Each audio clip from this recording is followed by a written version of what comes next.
Welcome to JTV news. Medchal BRS MLA మల్లారెడ్డికి సంబంధించిన Mallareddy agriculture యూనివర్సిటీలో ఉద్రిక్తత నెలకొంది. ఆగస్టు 8వ తేదీన ఓ విద్యార్థి అనుమానాస్పద రీతిలో మృతి చెందాడు. దీనిపై విద్యార్థి సంఘాలు భగ్గుమన్నాయి. ఎన్ఎస్యుఐ, ఏబీవీపీ విద్యార్థి సంఘాలు కాలేజీలోకి ప్రవేశించి నిరసనలు తెలిపారు.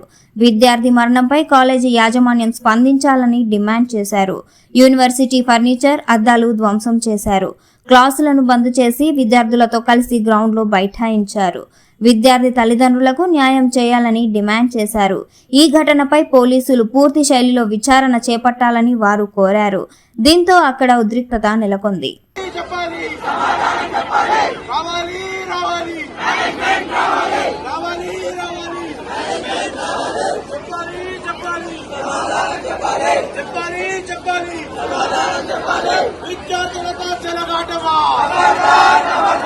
విద్యార్థులతో చెలగాటమా